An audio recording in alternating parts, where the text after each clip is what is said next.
Hello and welcome everyone. It is time for Jim Comics Top Picks for New Comic Book Day this upcoming Wednesday, February 5th, 2020.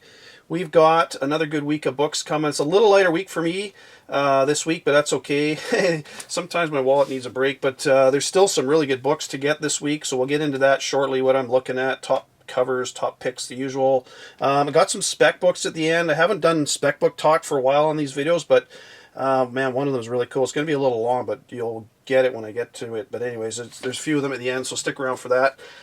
Thank you to all my subscribers on YouTube and followers on Instagram. And I say it all the time, man. The conversations and the tips and everything is amazing. You guys you're so smart and comic fans, and I love it. So thank you so much. Love being part of this community. You know the deal with the Key Collector Comics app. You get a free week trial, Jim Comics code in there. It's a good app, ton of info. Try it out if you haven't, but yeah, don't forget the app. I use it all the time. It's really good. So we will get into what I'm looking at this week. Like I say, it's a lighter week for me. I don't have any independents that I'm looking at this week. From DC, I've only got the one title, I should say two titles from them. Batman 88. Batman's definitely back on my pull list with Tinian taking over, and the designer is definitely showing up at some point. When, I don't know, but it's going to be soon. And likely we're going to get a cameo or first appearance in one of these books leading before the first full appearance. So 88 is one I'm definitely getting this week. Two covers for this one. Regular cover, which is probably all I'm getting. The cover, Matina's doing these cover Bs, and I don't like the cover B this week. He's got some really nice ones coming, but this one I'm not a big fan of, so I'm not going to get that one. But yeah, potentially, as I said, the last issue, potentially get a cameo, first appearance of the designer, so that'll happen in one of these books. So I don't know which one, but that one I'm getting for sure. The other one is Green Lantern #1, the facsimile edition. I do not have a copy of the original, and I don't think I'll ever own it, so I'm going to get this one just because it's kind of cool, and yeah, I like being able to display these. It's really nice, so I'm getting that one. That's it from DC. From Marvel, got a few from them. Antman #1, there's a whole bunch of covers for this. There's a regular price cover A, then there's a 1 for $25, a 1 for $50, and a 1 for $200. I'm just going with cover A. And there are a few new characters showing up in this, so it's worth grabbing a copy just to throw in the collection. And I'm going to read the series. I mean, I read everything I buy, so I don't just pick out books without reading them. I read everything, so I'll see how this series is. I may only go a few issues. I usually give, like I say, you've heard me say it before, I usually give most new series 2 to 3 issues, and if I like it, I'll keep going with it. If not, I drop it, but I'll give that a shot. One series, man, this one is Daredevil 17 is out this week, and I can't wait to read this issue, because this is the issue where the solicitation says a new and deadly foe makes a decisive return, and the only new foe that I can think of that's, I mentioned it before, is the Vigil, so I'm really hoping the Vigil comes back. And it kind of makes sense story-wise, because Kingpin's being challenged and people are trying to, so I wouldn't be surprised if he brings the Vigil back to try and help him get his kingdom back in order. I can't wait to read that issue. Chip Zdarsky's doing a great job with that series. That's been a totally underrated series. If you aren't reading it, I'd recommend it. It's only one cover for that one. But Daredevil, man, that's going to be probably the first book I read this week. Dark Agnes #1 is out this week. You got 3 covers for that. You've got regular cover A is a Stephanie Hans cover. It's pretty nice.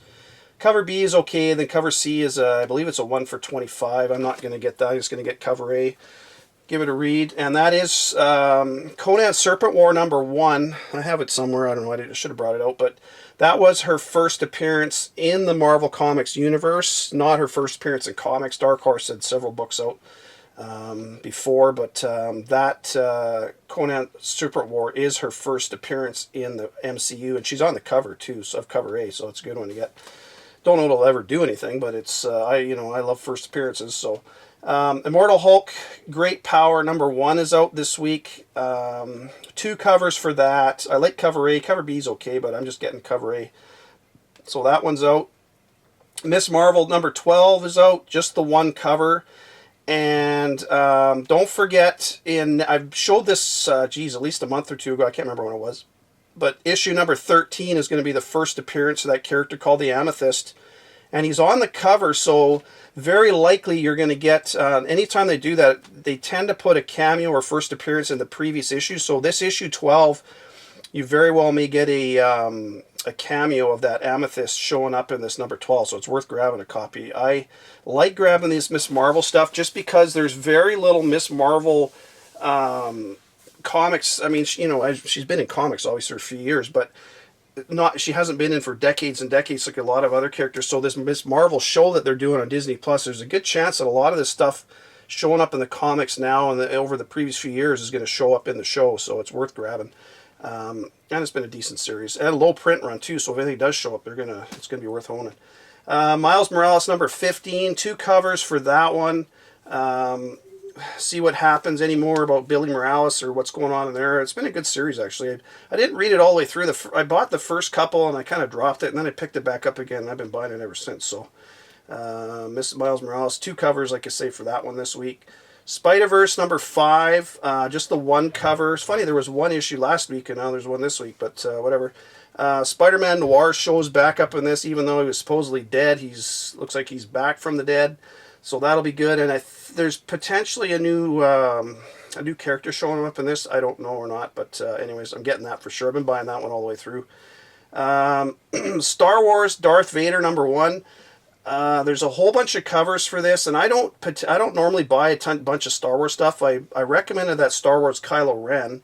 That's a good one. And this one, I just really like cover A. It's a In-Hyuk Lee cover, and man, is that a nice looking cover. It's kind of got that black and red, almost like the Kylo Ren cover. It just looks so good, so I'm grabbing a copy of that just because I love the covers. We'll see if the series is any good. I mean, I'm going to definitely read it.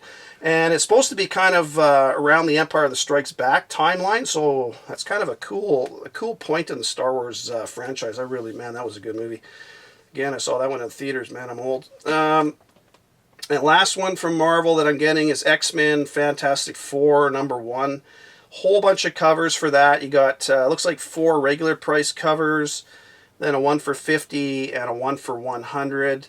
And Chip Zdarsky's the writer on this one, so I love his writing on Daredevil, as I mentioned earlier, so I'm definitely going to grab that. Only 2 covers that kind of caught my eye this week. Captain America The End number 1. It's a Raza cover. It's pretty nice. I haven't been buying a lot of these one-shot The End things. I mean, I bought the Venom one, but I bought a couple of them, but I'm not buying them all. And then the other cover I really like, I just mentioned, is that Star Wars Darth Vader number 1. Cover A, it's an In-Hyuk Lee cover. That's really nice.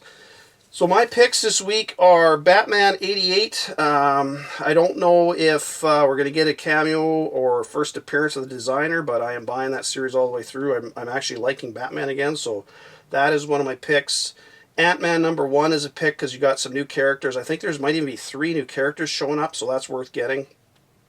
Daredevil number 17. It's just been a really good series, and I'm really hoping it's the return of the Vigil because I like that character, and that's man, that would be a great storyline to have him come back in.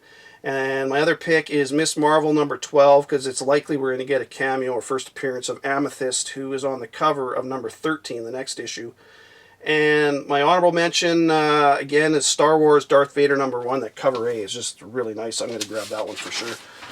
So a few spec books I mentioned. I want to talk about some spec books. So as you're all aware, Elena Grayson, who made her first appearance in Batman Beyond 25, was revealed to be Batwoman, who we all thought it was. So we know Dick Grayson is the dad, but when this came out a couple years ago, or when was it, a year and a half ago, whatever it was, there were a couple artists saying, well, who's the mom? Like, who's the mom?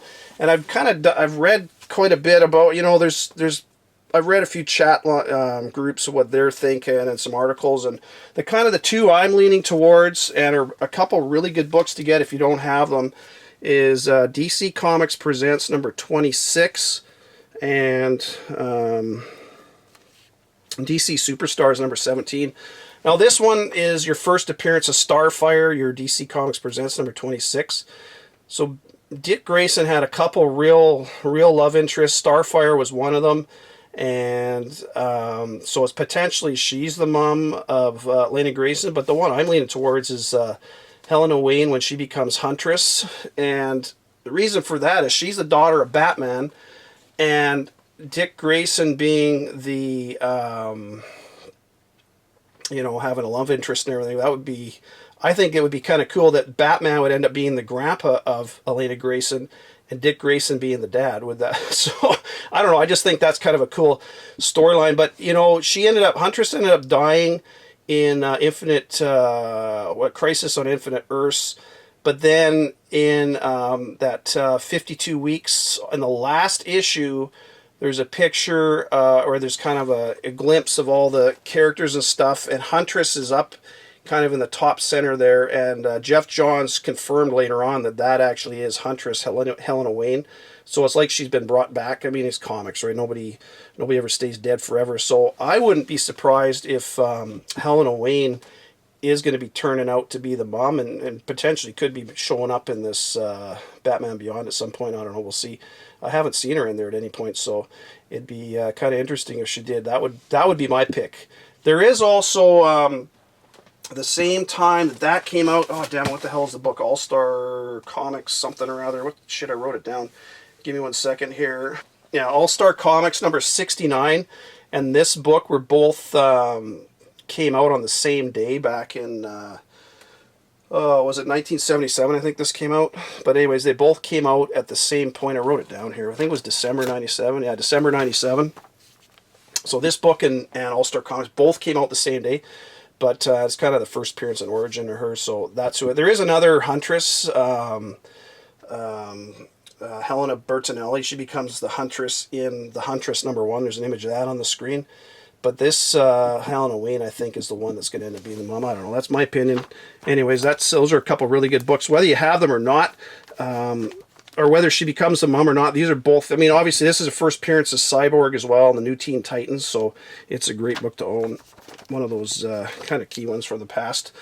So I want to talk about Thor for a second here. And this is where it's going to get a little... so we've got the Black Winter showing up. Galactus crashes into... If you haven't read this, spoiler alert, but Thor #1, by now you should all know this. Galactus crashes into Asgard, and he tells Thor that the Black Winter's coming. So Thor summons all the heralds to him to try and find out what this Black Winter is.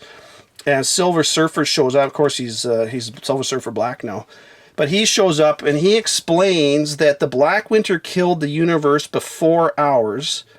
And as Galactus devours worlds, the winter comes for reality. So basically what he's saying is the Black Winter destroys universes, whereas Galactus kills planets.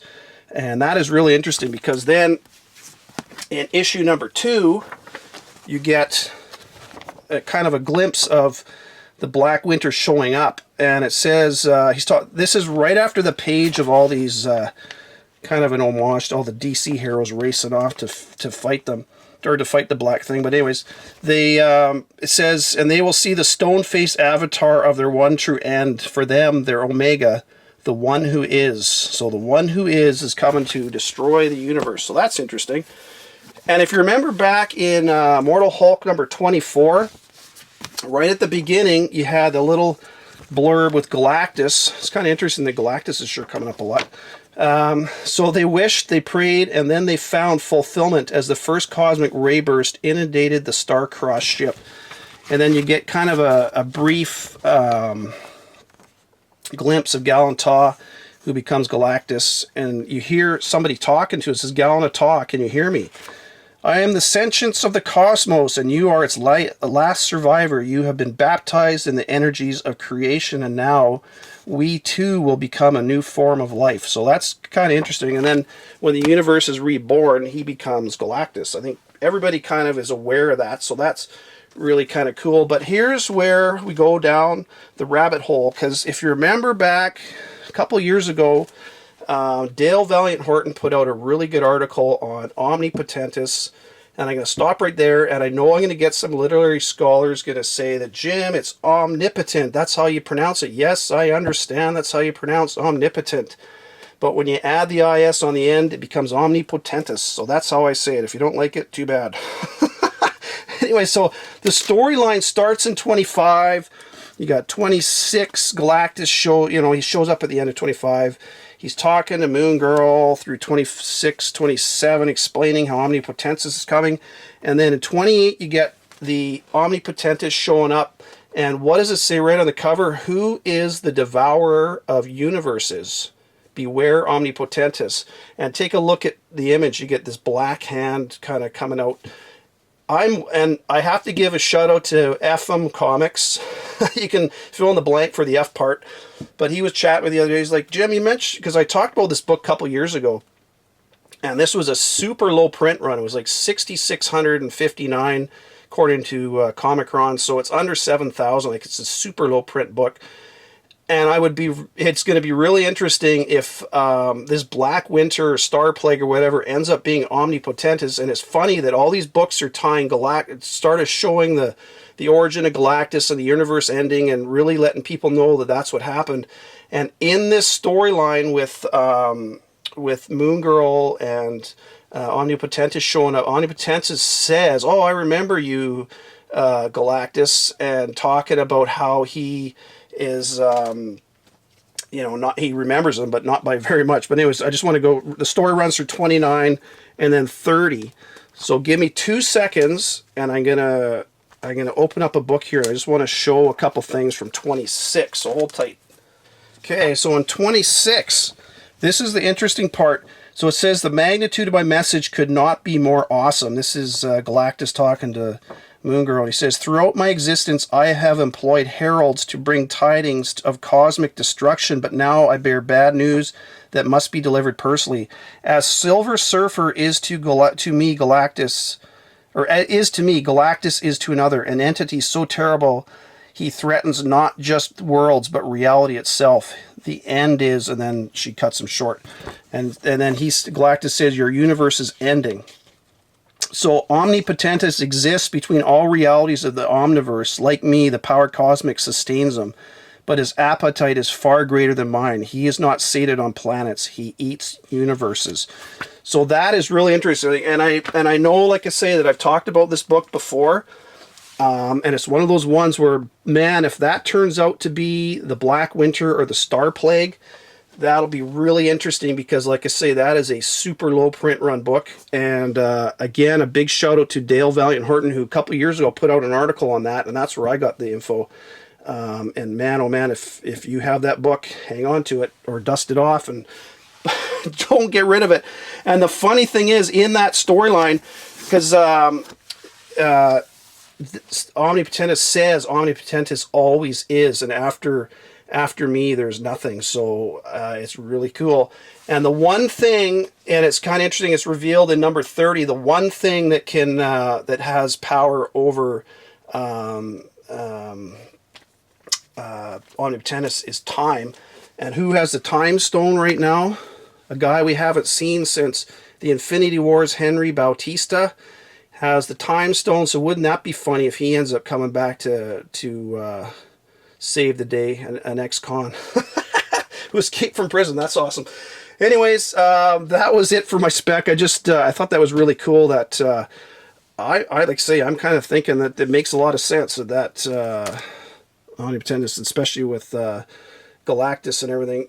And it was Galactus tied up in this story. It's Galactus in Thor in that story. It was Galactus in the Hulk. A lot of stuff about Galactus and tying into the Devourer of Universes. So anyways, just throwing that out there, everyone, folks. May or may not be. Remember, it's just spec, but man, it makes a lot of sense to me. Anyways, take care, happy hunting, talk to you later in the week. Bye for now.